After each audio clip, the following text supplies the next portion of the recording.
here's the other piece, and let's transition to our next segment. It would be one thing if the rules were consistent and applied consistently.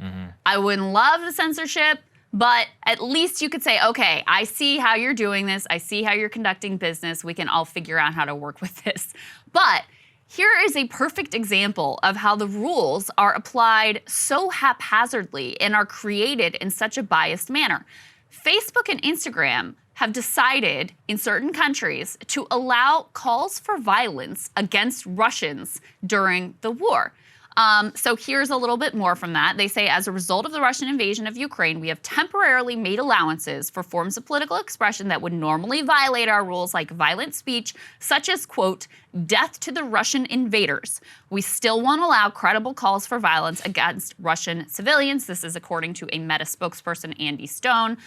They also will temporarily allow some posts that call for death to Russian President Vladimir Putin or the president of Belarus, Alexander Lukashenko, in Russia, Ukraine, and Poland. That's according to Reuters, citing internal emails detailing the change. Let's go ahead and put Reuters up on the screen.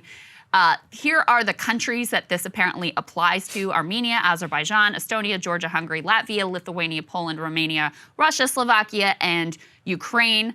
There's another piece of this that I'll get to in just a moment. Now, maybe this is a controversial take, but I actually think they should allow these generalized, non-specific calls for violence. I think they should be allowed, period. I mean, that's more consistent with our own First Amendment and rules regarding political speech. It's only when you get into very specific, credible threats that this becomes directly illegal. But the issue here is that you can't just single out one country and one group of people and say only violence against them. Just the leader of those countries and say, oh, you can call for violence against them, but nobody else. I mean, that just shows you and, adds a lot of fuel to the fire of saying you aren't creating consistent standards.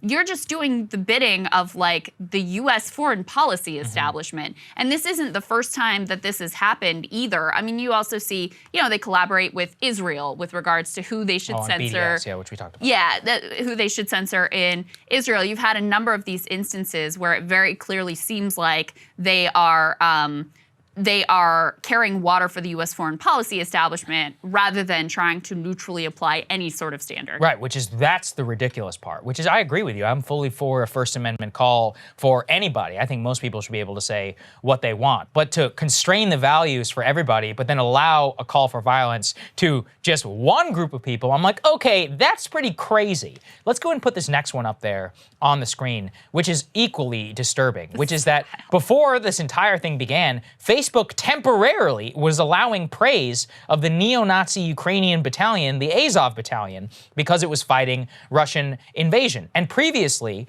the Azov battalion had been included on the company's dangerous individuals and organizations policy. And then it was reversed because, oh, now they're fighting Russia. Okay, I mean, if you're fighting Russia, but you're a neo-Nazi, does that make you a good guy? This comes down to the ridiculous nature where Facebook employees are deciding who is praiseworthy, who is not.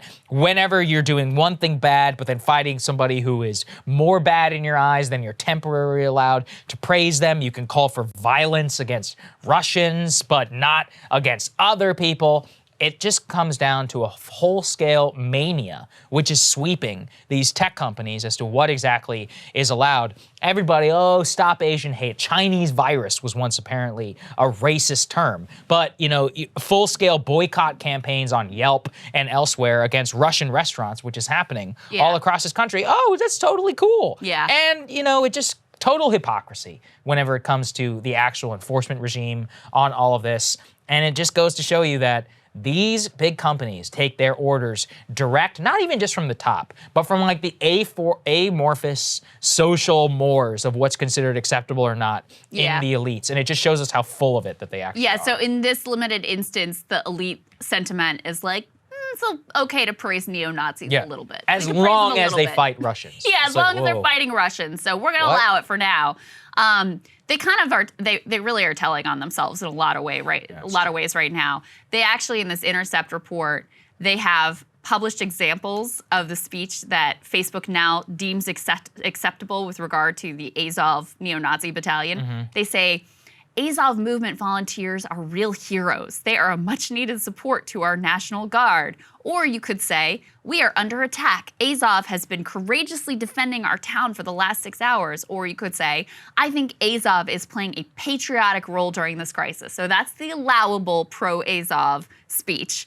But they write, in a tacit acknowledgement of the group's ideology, the memo provides 2 examples of posts that would not be allowed under the new policy. One of them is, well done, Azov, for protecting Ukraine and its white nationalist heritage. That's what we're talking about. Yeah.